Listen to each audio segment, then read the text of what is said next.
Well, that's the flowers agreed upon, and we've agreed the location of the plot and the order of service. So, I think that's everything. We haven't agreed on the hymns. The Mayoress's office is very determined about the music. Yes, that's right. We feel the music must reflect Fluffy's own musical preferences. Fluffy's musical preferences? Fluffy was quite the music connoisseur. For a cat. Well, what music did he like? Well, admittedly, it was hard to tell. I bet it was. We just feel the music shouldn't be stuffy, old church music. Fluffy never went to church. It should reflect his life. And, as you know, he spent a lot of time at the town hall, curled up in the lift. You want elevator music? It was the soundtrack to his life. Oh, hello everyone. How's the meeting going? What are you doing here? Who's minding the pub? Alice is looking after things. We just wanted to offer her help at the funeral. What kind of help? We were just thinking we could be the pallbearers. Pallbearers? Aye. Fluffy was only 18 inches long, Keith. We don't discriminate on size, don't me and Dan? We think he deserves a proper send-off, and that means pallbearers. I like the idea, and I think the Mayoress will like it. She'll appreciate the added gravitas it lends the occasion. Does the church agree, ladies? I suppose so. Well, if we're having elevator music, I don't see what difference it makes. Splendid. We'll leave you to it then. Not bad, eh? How are we going to get the computer out of Margaret's bag and into a coffin without anyone noticing? Oh, well, that is a bit of a problem. It's a massive problem. If we're seen opening the coffin, there'll be hell to pay. We need a distraction, that's all. It better be a blooming good one. What if I told you that I can think of a distraction that would not only keep everyone occupied, but also put us back in the good books with the Mayoress? Not even your scheming mind can come up with something that does that. Oh, really?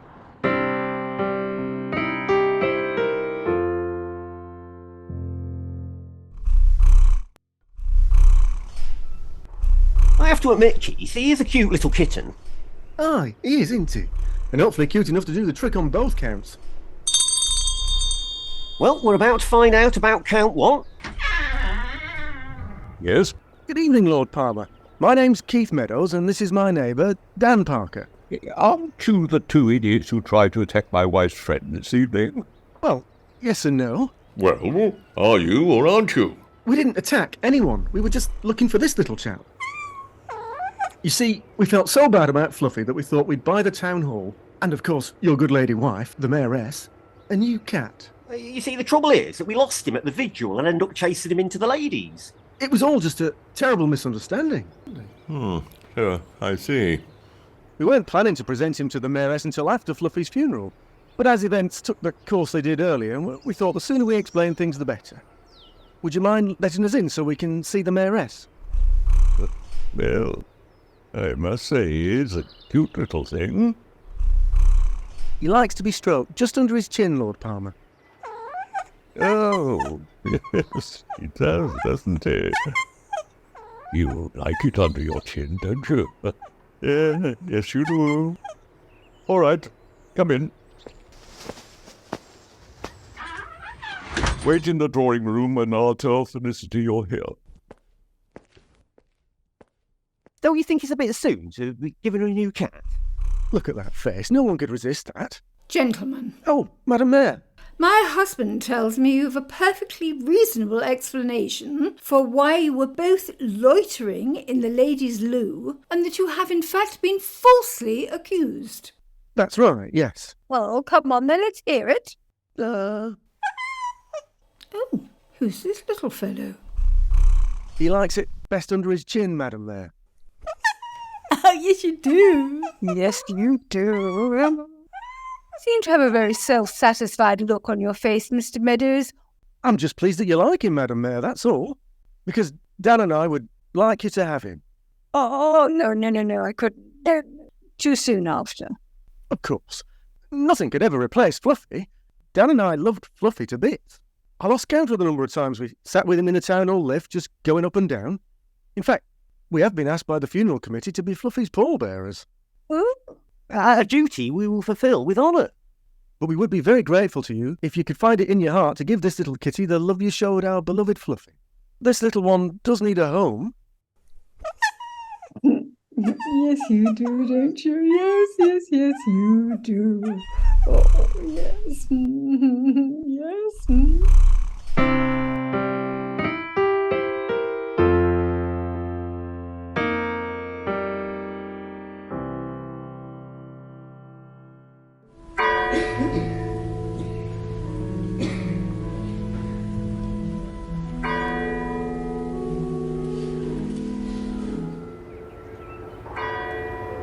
It's quite a turnout. I was just inside. It's practically a full house. Is the music ready for the procession down the aisle, Sharon? It is. Not sure I am. I know what you mean. Oh, here comes the hearse. Take your hat off, Keith.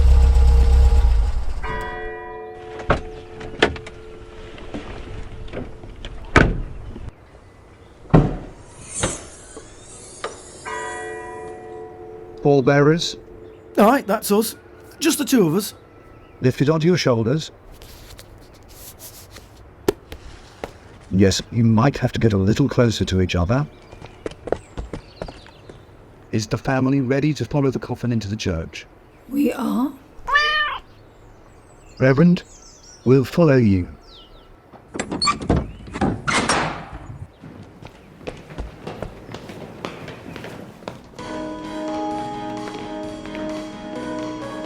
Stop clipping my ankles, Keith. Walk in time with me then. Can you see Margaret behind you? She's right behind the Mayoress and Lord Palmer. When's the distraction going to come?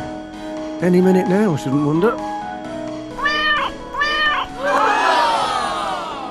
Isn't he lovely? Now? Now, I'll hold the coffin. You grab the computer. Have you got it? Lift the coffin lid up then. It's in. Well done, Dan.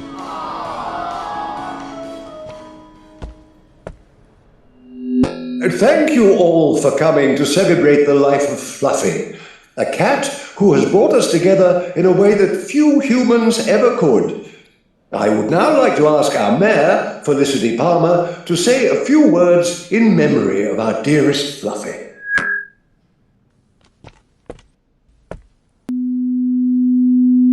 The Lord taketh away, and the Lord giveth. As winter is followed by spring, Fluffy has been followed by this little chap. I have called him Scrumptious, or Scrumpy for short. And I would like to thank Keith Meadows and Dan Parker for their immensely thoughtful gesture of bringing Scrumpy into our lives. Definitely the most successful idea you've ever had, Keith. No doubt about it.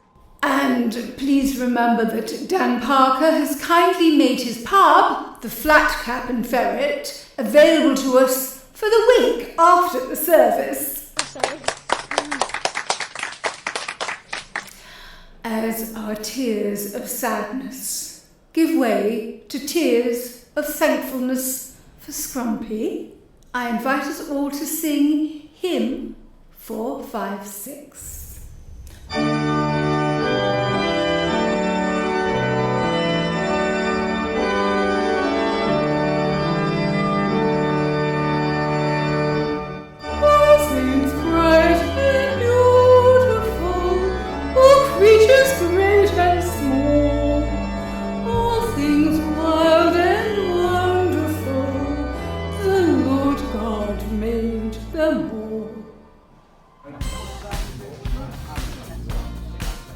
Well, it's quite the wake, Dan. I've never seen your pub so packed. I'm making a fortune. I'm telling you, Keith, you've outdone yourself. Margaret has forgiven us. The Mayoress loves us. The town loves us. Even the wives love us. I know, it's amazing. Gracie and I have just been invited by Lord Palmer to the Manor House for Sunday lunch. Blimey, Ooh, we're mixing with the top dogs now, eh? We are. You don't feel guilty that it's all built on a web of lies and deceit, though? No, just enjoy it, Dan. Oh, you're right. Do me a favour, will you? I've had such a rush, I need a new barrel of Barmy bitter on. Oh, no problem. Heavy, aren't they? Aye, get careful there, Keith. It's on a slope here. Hang on, I'll just change my grip. I said hang on. I said be careful, Keith. Ooh. Oh dear, that's a shame. What's happened? They've killed Screwpeg. Murder! Murder! The Mayoress has fainted! Quick, get a doctor! And a vet! No need for the vet. It's too late for that. Felicity? Felicity, wake up. Well, that's ironic, Keith. Oh, for Pete's sake. Well, so what's your plan now? I don't have one, Dan. We just face the music.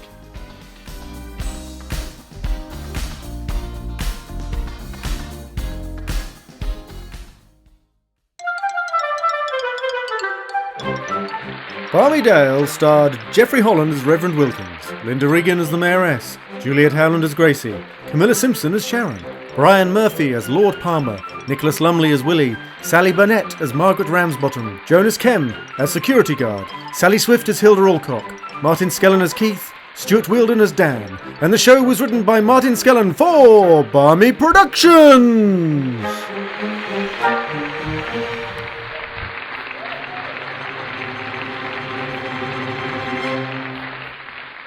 And if you enjoy Barmydale, you can support the show at buymeacoffee.com/Barmydale.